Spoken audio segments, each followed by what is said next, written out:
Mi nombre es Janine Martínez y les voy a hablar sobre la psicología del desarrollo. La psicología del desarrollo es una rama de la psicología que estudia los cambios conductuales y psicológicos de las personas durante el periodo que se extiende desde su concepción hasta su muerte y en todo tipo de ambientes, tratando de describirlos y explicarlos en relación con el propio sujeto, así como en relación con las diferencias que existen entre ellos, a fin de poder llegar a predecir los comportamientos y, como dirían los teóricos del ciclo vital, optimizar el desarrollo. Importancia de la psicología del desarrollo. El desarrollo del ser humano es el crecimiento evolutivo que sufren las personas durante su vida, desde la concepción hasta su fallecimiento. Si bien muchos de estos cambios son normales y esperados, aún plantean desafíos. La psicología del desarrollo es una rama de la psicología que pretende explicar el crecimiento, el cambio y la coherencia de las personas a lo largo de la vida. La psicología evolutiva analiza cómo el pensamiento, los sentimientos y el comportamiento se transforman en cada una de las etapas de las personas. Gran parte de las teorías dentro de esta disciplina se enfocan en el desarrollo durante la niñez, ya que durante este periodo en el cual ocurren la mayor cantidad de transformaciones en la vida de un individuo. Los psicólogos del desarrollo, por tanto, estudian una amplia gama de áreas teóricas, tales como los procesos biológicos, sociales, emocionales y cognitivos. Por tanto, los tres objetivos básicos de la psicología evolutiva son describir, explicar y optimizar el desarrollo, según Bailtes, Ruiz y Lipset. Para describir el desarrollo es necesario enfocarse tanto en los patrones típicos de cambio, o sea, en el desarrollo normativo, como en las variaciones individuales en los patrones del cambio, es decir, un desarrollo ideográfico. Aunque hay caminos típicos en el desarrollo que seguirán la mayoría de las personas, no hay dos caminos que sean exactamente iguales. Mi nombre es Gabriela Hernández y a continuación les estaré hablando acerca de la investigación en psicología del desarrollo, comenzando que la psicología del desarrollo emplea los mismos métodos de investigación que los psicólogos de otras disciplinas. Los tres métodos básicos utilizados para el estudio de los procesos de cambio a lo largo del ciclo vital son descriptivo, correlacional y experimental. En la investigación descriptiva consiste en observar y registrar el comportamiento. Permite revelar información sobre la conducta y las actitudes de las personas, pero tiene el inconveniente de que por sí sola no puede probar las causas de algunos fenómenos. Los métodos descriptivos incluyen la observación, las entrevistas, los cuestionarios, los test estandarizados, los estudios de casos, los estudios biográficos y las medidas fisiológicas. En el caso de la observación, este proporciona información acerca de los efectos de las variables o factores ambientales en la conducta de las personas. Los estudios de observación pueden ser de dos tipos: estudios en el entorno natural y observación en el laboratorio.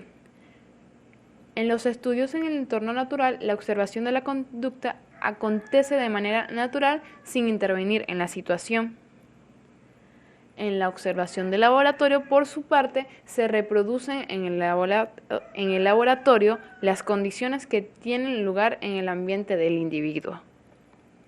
En el caso de las entrevistas y los cuestionarios, se selecciona a un grupo de personas y se les realiza una serie de preguntas, bien de forma directa como entrevista o bien a través de un listado de preguntas estándar que pueden cumplirse en persona. Por teléfono o por internet, sobre actitudes, conductas, hábitos, opiniones, entre otros. En el caso de los test estandarizados, estos son administrados de forma individual o colectiva. Permiten que los resultados de un individuo sean comparados con los de otras personas. Proporcionan información acerca de las habilidades o capacidades estudiadas en relación con los grupos normativos. En el caso de los estudios de casos, suponen una mirada profunda y detallada de las características de vida o de una patología de una única persona o de un pequeño grupo. La información obtenida se ha de utilizar con cuidado y si se pretenden hacer generalizaciones, ya que cada individuo es único e irrepetible con una posición genética y unas experiencias propias. En el caso de estudio biográfico, se permite reconstruir el pasado de los participantes mediante entrevistas, ya sea el registro oral del individuo o anotaciones personales, y consultando otras fuentes, ya sean documentos históricos o materiales de archivo. Esto para documentar la cronología de los acontecimientos de una vida.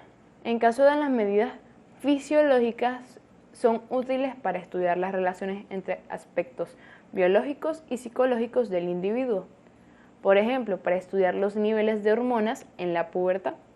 En el tipo de investigación correlacional, este tipo de estudio permite examinar si existe relación entre dos variables o factores y describir su intensidad. Un punto correlacional puede intentar determinar si individuos con una puntuación alta en una variable también tienen una puntuación alta en una segunda variable, y si individuos con baja puntuación en una variable también tienen una baja puntuación en la segunda. Estos resultados indican la existencia de una relación positiva entre las variables de estudio. En el tipo de investigación experimental, un experimento es un procedimiento controlado en el cual el investigador manipula la variable independiente para determinar el efecto que produce en la variable dependiente. Por ejemplo, realizamos un programa de entrenamiento en memoria para personas mayores y evaluamos sus efectos en la capacidad mnésica de los pacientes. Si la conducta que se está estudiando cambia cuando se manipula la variable independiente, se puede indicar que el factor manipulado es el causante del cambio en la conducta. También tenemos los tipos de investigación, que son los diseños de investigación evolutiva. Los diseños de investigación característicos de la psicología del desarrollo son los transversales. Se estudian diferentes individuos de distintas edades. Los longitudinales, que se estudian a las mismas personas a lo largo del tiempo, y los secuenciales, que se estudian diferentes grupos de edad de distintas generaciones. La psicología del desarrollo estudia los cambios del ser humano desde una perspectiva multidimensional. El desarrollo se compone de dimensiones biológicas, cognitivas y socioemocionales entrelazadas de forma compleja. Desde el punto de vista del desarrollo biológico, estudia los cambios de naturaleza física del individuo, los reflejos, los cambios en peso y estatura, las habilidades motoras, el desarrollo del cerebro y de otros órganos del cuerpo, los cambios hormonales de la pubertad, entre otros. Desde el punto de vista del desarrollo cognitivo, estudia los cambios en los procesos cognitivos tales como el lenguaje, la memoria, la atención o el pensamiento.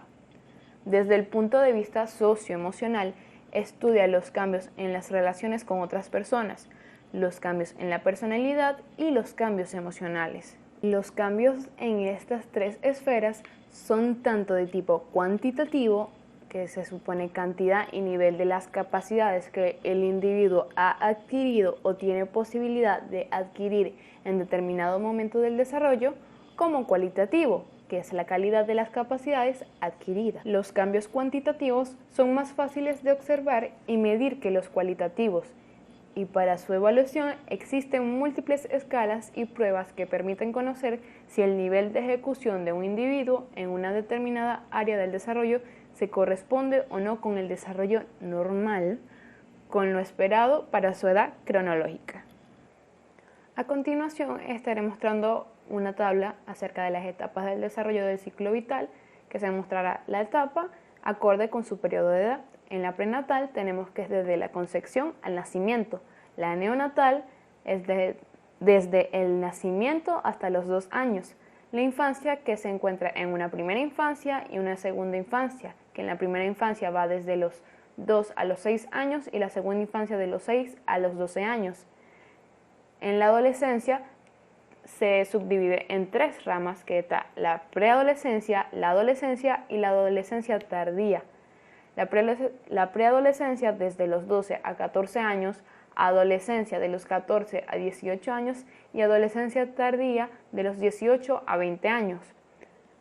Tenemos la juventud, que es desde los 20 a 40 años, la madurez de los 40 a los 65 años y finalmente tenemos la vejez, que es de los 65 años en adelante. Buenas, mi nombre es Yesenia Romero y yo les voy a hablar sobre las características físicas, intelectuales y sociofamiliares de la etapa prenatal.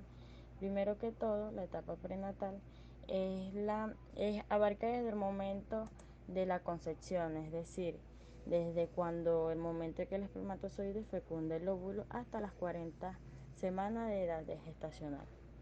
Ahora bien, en sus características físicas tenemos que se clasifica en 3 etapas. Primero está la etapa germinal, que son las primeras 2 semanas de desarrollo prenatal, que está caracterizado por una rápida división celular y una creciente complejidad y diferenciación, y por la implantación de la pared del útero.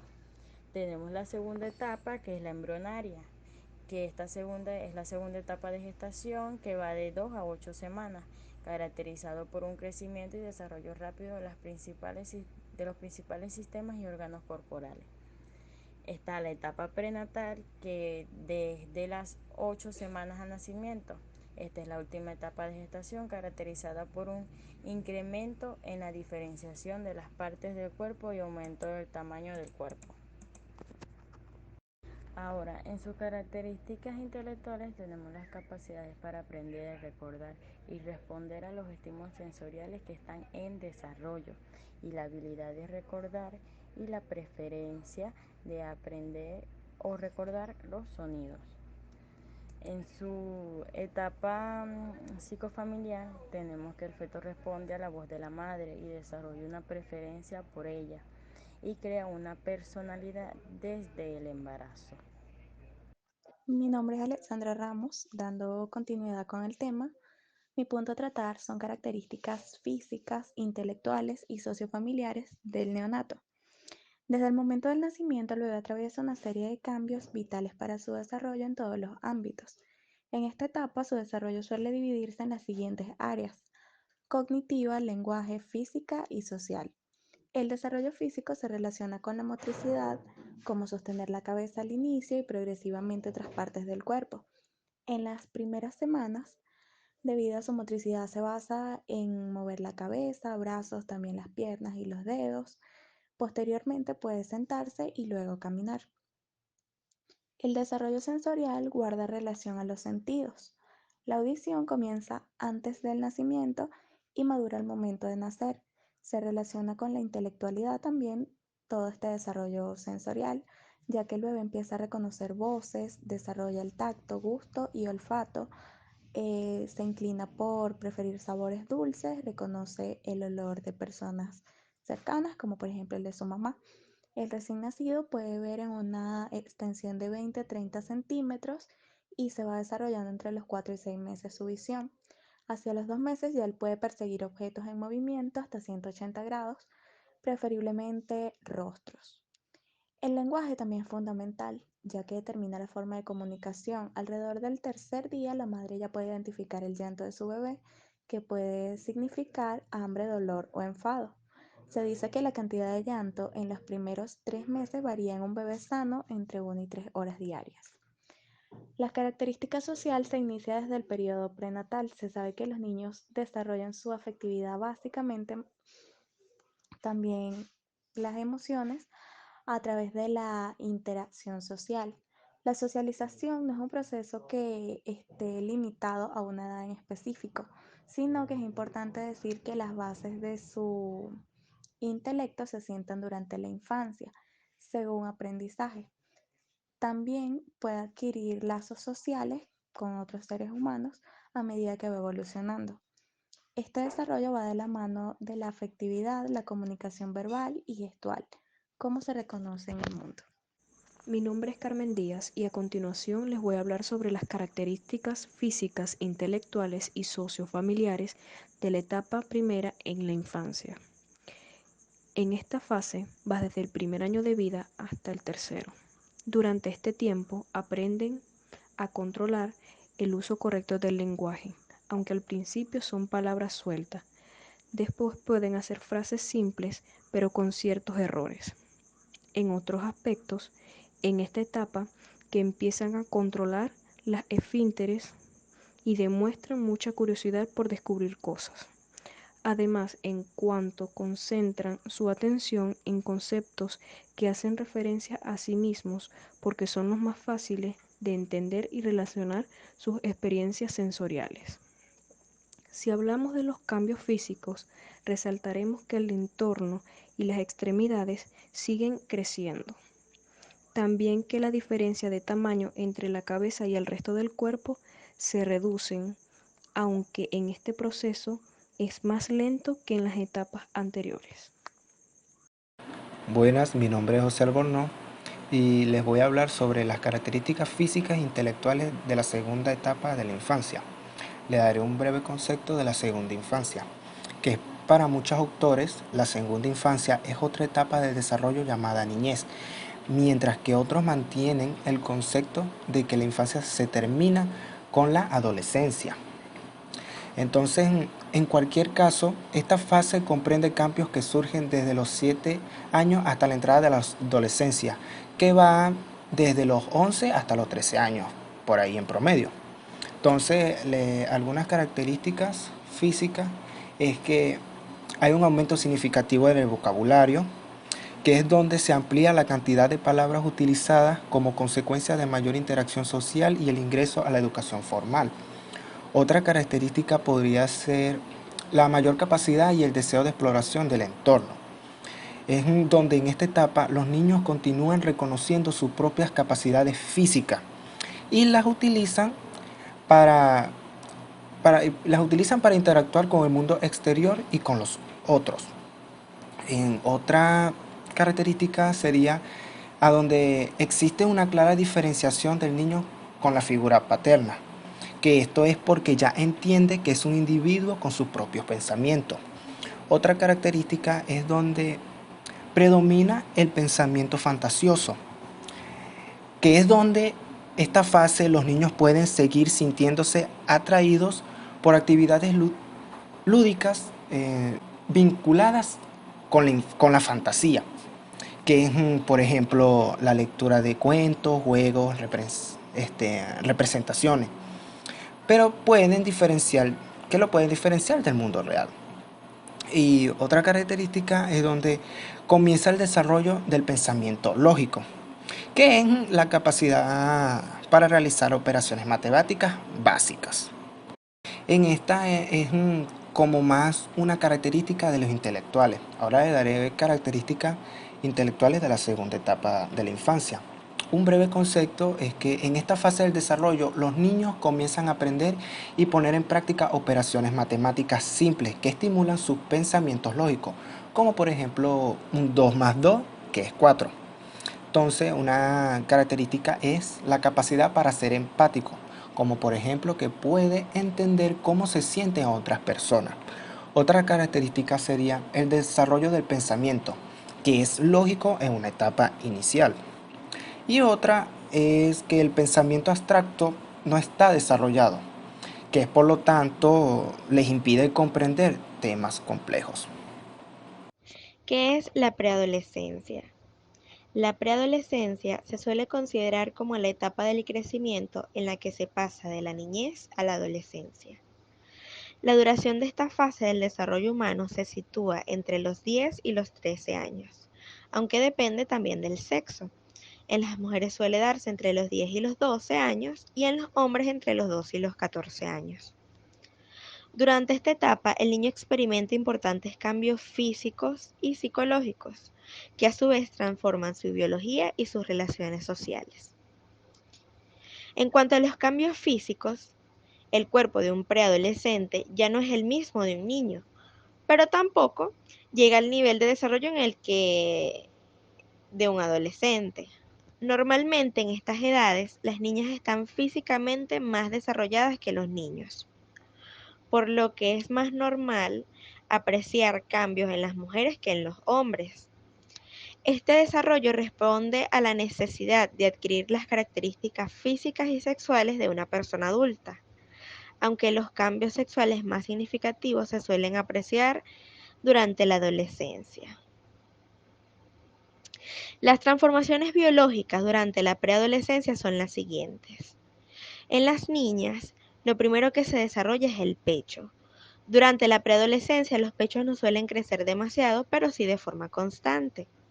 El rasgo más significativo es la aparición del botón mamario, que es una primera y pequeña elevación del pezón y de la mama en general, aunque no se suele apreciar contorno entre las mamas.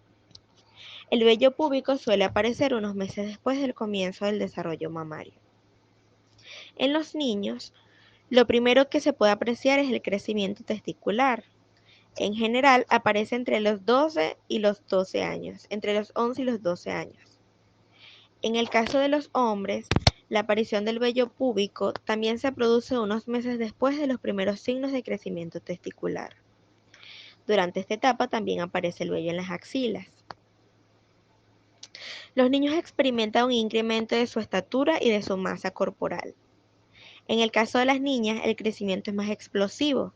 Suele comenzar entre los 9 y los 10 años y alcanza su pico máximo a los 12. Los niños también crecen a partir de los 9 años, pero en su caso el crecimiento es más gradual y su pico máximo se suele alcanzar a los 14 años. La preadolescencia es la etapa en la que aparece el acné. En el caso de las niñas, el final de esta fase de desarrollo es el momento en que se manifiesta la primera menstruación.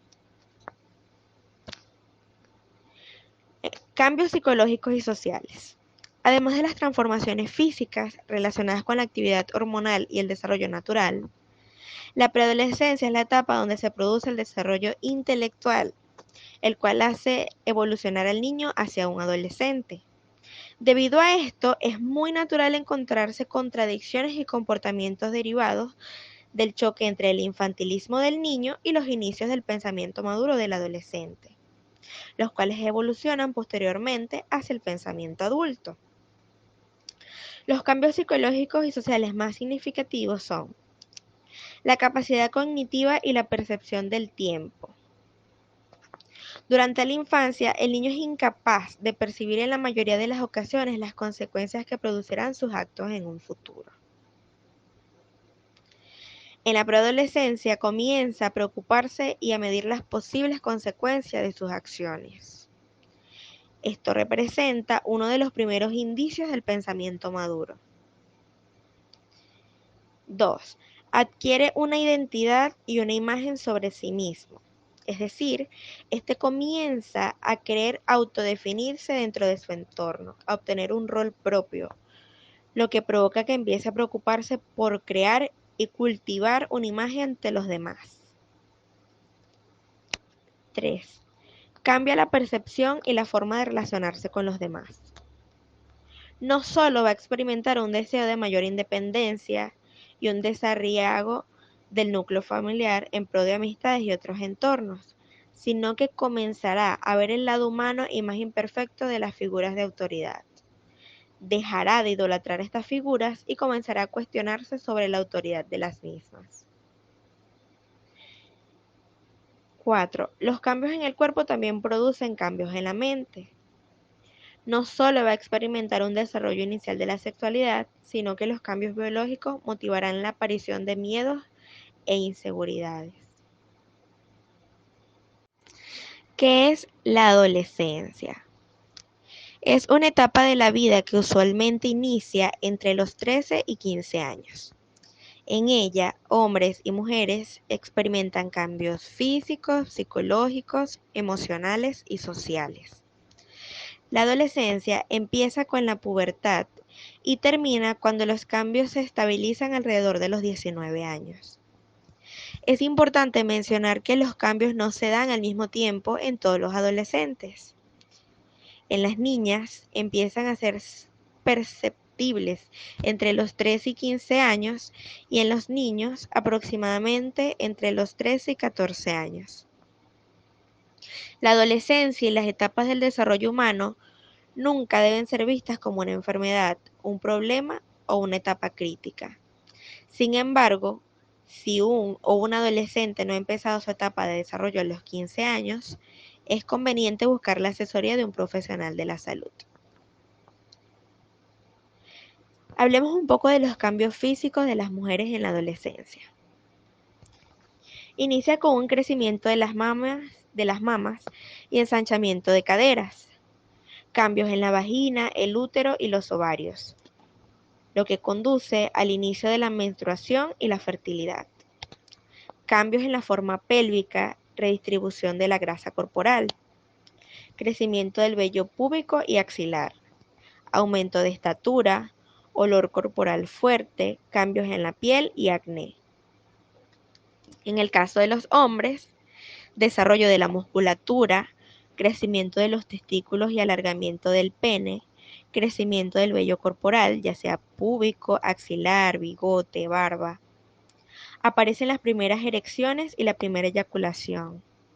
Empiezan las eyaculaciones nocturnas, poluciones.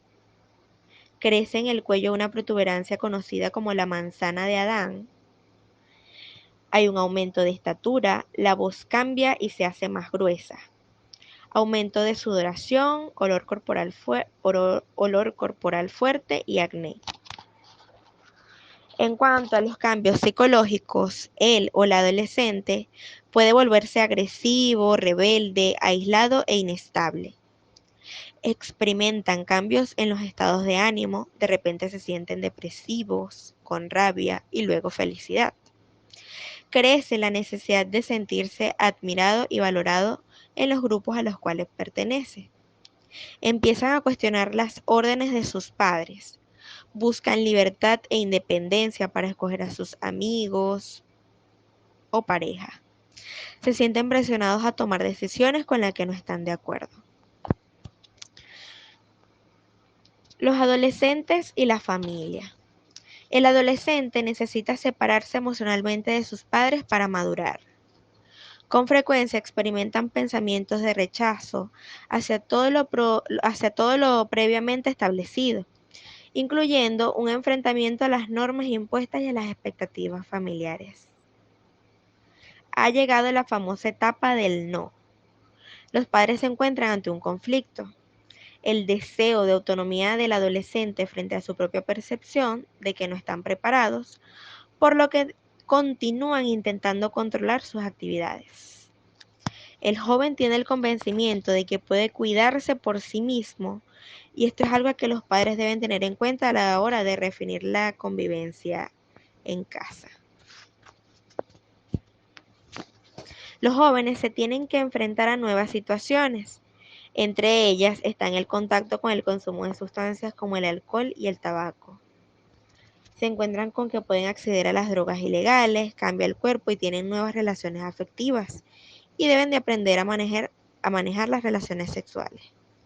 Además, es la etapa en la que deben decidir su futuro laboral. Los conflictos no se pueden evitar. Forman parte de cualquier tipo de relación profunda, por la que son constantes en las relaciones familiares. Durante el inicio de la adolescencia se produce un aumento en el número de discusiones del adolescente con su familia, que paulatinamente irá disminuyendo conforme el joven se vaya desarrollando. Los motivos de discusión suelen ser temas cotidianos como las tareas del hogar, la forma de vestir, los horarios y los amigos. La adolescencia es una etapa llena de muchísimos cambios en las que los hijos continúan necesitando ser acompañados y recibir pautas de los padres para poder enfrentarse a esos cambios con autonomía. Los padres son una figura clave que debe restablecer y establecer límites y comprender sus nuevas inquietudes. Mi nombre es Chiquinquirá Triago y yo les voy a hablar sobre las características físicas, intelectuales y sociofamiliares de la etapa adultez temprana y media. Adultez temprana. El desarrollo y en general la vida del ser humano se desenvuelve a través de sucesivas etapas que tienen características muy especiales. Cada una de ellas se funde gradualmente en la etapa siguiente. Una de esas etapas es la adultez, la cual es la etapa comprendida entre los 18 y los 60 años aproximadamente. En esta etapa de la vida, el individuo normalmente alcanza la plenitud de su desarrollo biológico y psíquico. Dicha etapa se divide en 3 periodos: adultez temprana, adultez intermedia y adultez mayor. Desarrollo físico. La La edad adulta temprana se caracteriza físicamente por una resistencia y energía. Su cuerpo está plenamente vigoroso, la estatura se estabiliza alrededor de los 30 años y la fuerza muscular está en su apogeo sobre los 25. El sujeto tiene una gran agilidad en los dedos y movimiento de sus manos. En cuanto a los sentidos, la agudeza visual y la audición son más perfectos a los 20 años, igual que el gusto, el olfato y la sensibilidad al dolor y la temperatura. Durante este periodo los adultos son muy sanos, no tienen enfermedades y ellos mismos se valoran muy bien. Si se presentan alguna dificultad, puede ser por causa de accidente, pero por lo general no existen problemas de salud, siempre sabiendo que existe un pequeño porcentaje de personas con determinadas dolencias crónicas y deterioro. Desarrollo psicosocial. En una etapa de la vida en la que la socialización es básica, ya que el sujeto pasa de una existencia sin responsabilidades a formar una familia, con todo lo que ello supone, además de unas exigencias de horarios de trabajo debidas a su nueva actividad laboral. Este es un cambio espectacular de obligaciones y deberes, tanto en la planificación de su futuro como en la estructura de una nueva vida. Todo esto implica un giro en su estatus social y por supuesto en sus relaciones sociales y comportamiento. Todos los cambios que se producen en la edad adulta nos indican que los aspectos sociales son la clave de la madurez. La adultez intermedia es la etapa del desarrollo que abarca entre los 40 a 65 años. En esta etapa es un tiempo no solo de deterioro y pérdida como muchos piensan, sino también de crecimiento. Los años de la edad intermedia están marcados de manera creciente por diferencias individuales basadas en las elecciones y experiencias previas, así como en la estructura genética. Características sociofamiliares de la adultez media. En esta etapa de la vida, el adulto se replantea frente a lo vivido. Los posibles cambios que debe de enfrentar pueden afectar el matrimonio y la estructura familiar. En una etapa importante en la que la relación con los hijos, los padres y de pareja deben de considerarse. Desarrollo psicosocial. Es frecuente que se cuestionen las prioridades de su vida pasada, los objetivos laborales, sociales y económicos, el uso que hizo de su tiempo libre, las amistades que tiene. Según la sociedad, solo se trabaja si es joven o adulto temprano con experiencia y se estudia después de salir del colegio, por lo que se ve extraño el ver a un adulto estudiando. Mientras que el adulto intermedio se organiza por la jubilación y el tiempo libre que posee. En esta etapa, reconocerse ser independientes totalmente a nivel económico, dependiendo de la edad de sus hijos, porque algunos ya no dependen de cuidarlos, otros sí. Desarrollo físico. En esta etapa puede aparecer o es más frecuente a tener daños en la visión y en la audición. Existen muchos cambios estructurales y sintomáticos se dan. Las personas se vuelven menos firmes, se vuelve más delgado, el pelo, aparecen las canas, se pierde la estatura, porque escogen los discos vertebrales. Muchísimas gracias. Mi nombre es Egardena Oropesa y yo les voy a hablar sobre las características físicas, intelectuales y sociofamiliares de la etapa adultez tardía y de la tercera edad. El envejecimiento es un proceso gradual que conduce a una pérdida de función del organismo. Comienza a partir de la tercera y cuarta década de la vida y se manifiesta por una disminución progresiva de la capacidad de reversa del organismo para restaurar su homeostasis interna ante el daño producido por agentes externos. No se conoce actualmente con precisión cuáles son las causas del envejecimiento en los seres vivos. Se sabe que la duración de la vida de cada especie está en relación directa con el tiempo que tarda en alcanzar la madurez reproductora.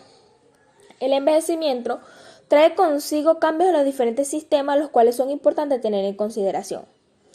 Uno de ellos es el sistema cardiovascular, que hay una disminución del gasto cardíaco debido a la rigidez de las arterias y por el estasis que se produce en todo el sistema venoso. El sistema musculoesquelético, la pérdida de masa ósea y muscular relacionada con la edad es un fenómeno universal y parece asociado inevitablemente al envejecimiento, conduciendo en muchas personas a la osteoporosis y a la disminución de la masa muscular con la consiguiente disminución de fuerza. En el sistema respiratorio, a lo largo de todo el ciclo de vida, el aparato respiratorio es vulnerable a las lesiones provocadas por múltiples infecciones, contaminantes ambientales y reacciones alérgicas. En la piel con el paso de los años sufre una degeneración progresiva e irrecuperable, tanto en su morfología como en su funcionalidad. Es el envejecimiento cutáneo.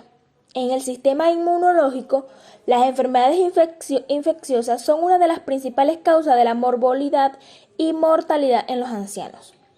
Habilidades psicomotoras. Los adultos mayores pueden desarrollar las mismas actividades que cuando eran jóvenes. Lo que varía es la velocidad con la que la realizan. Aspectos psicológicos del envejecimiento. El envejecimiento psicológico de una persona es la consecuencia de la acción del tiempo vivido y lo percibido por él sobre su personalidad.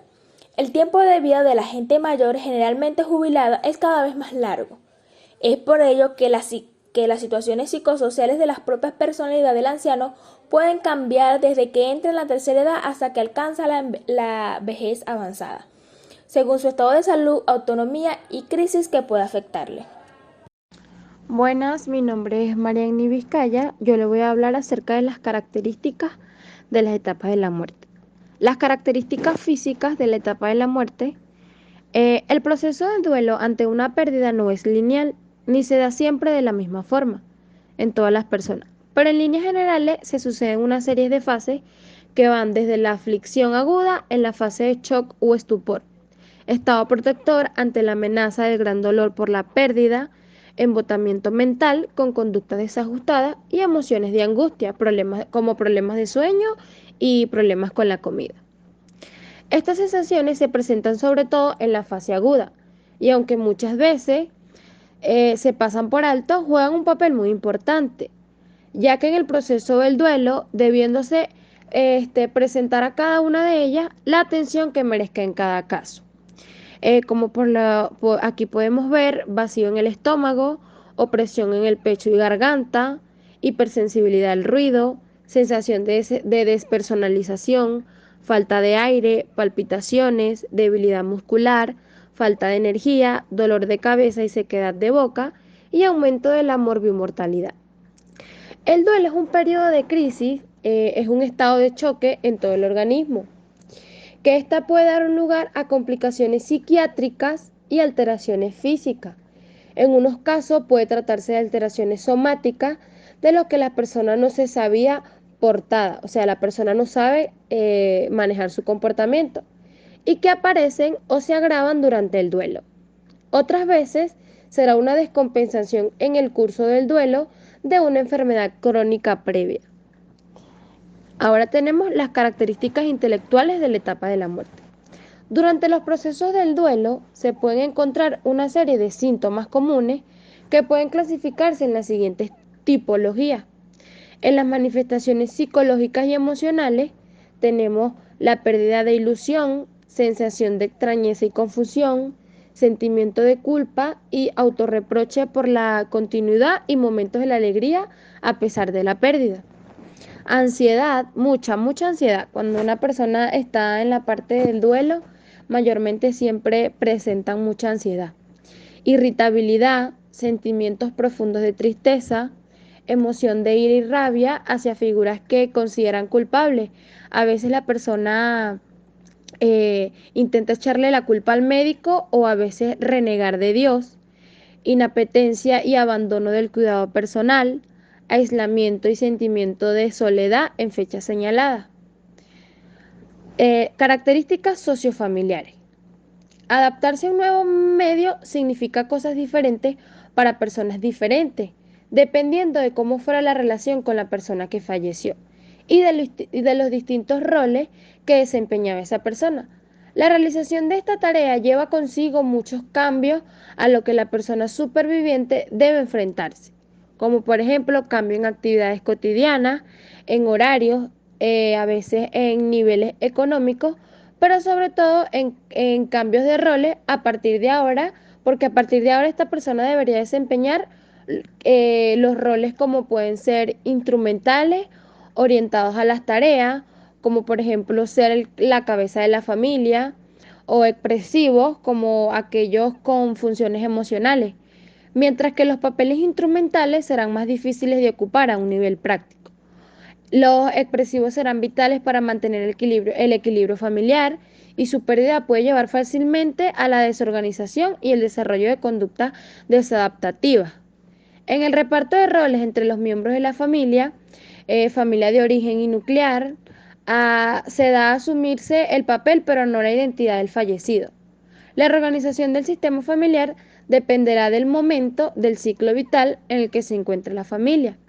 La respuesta familiar a la pérdida no suelen ser las mismas cuando se trata de la muerte de un hijo de una corta edad, de una muerte de un progenitor en la familia con hijos a corta edad, muerte de un hijo adolescente, muerte de un progenitor en familia con hijos adolescentes, muerte de un futuro cónyuge, o el proceso de duelo y la familia. Duelo es una etapa de transición por el que atraviesa una persona para poder superar una pérdida, y es uno de los momentos más difíciles e intensos que puede vivir un ser humano. El duelo se puede dar como consecuencia de varias razones, como la ruptura de una relación amorosa, la culminación de un ciclo en un empleo después de mucho tiempo, el cambio de un estilo de vida, la pérdida de alguna de nuestras capacidades. Es decir, podemos guardar duelo ante la muerte de un ser querido o ante una pérdida social o simbólica. Características del duelo. La principal característica del duelo es que puede conllevar consecuencias tanto físicas como emocionales, y por lo general supone un desequilibrio de todo nuestro comportamiento, manifestándose por medio de sentimientos como la tristeza, desilusión, sufrimiento y en consecuencia un dolor profundo por nuestra pérdida, lo que puede provocar problemas para conciliar el sueño, adelgazamiento, problemas alimenticios, enfermedades, desórdenes del comportamiento y muchas otras afecciones físicas e incluso sensoriales.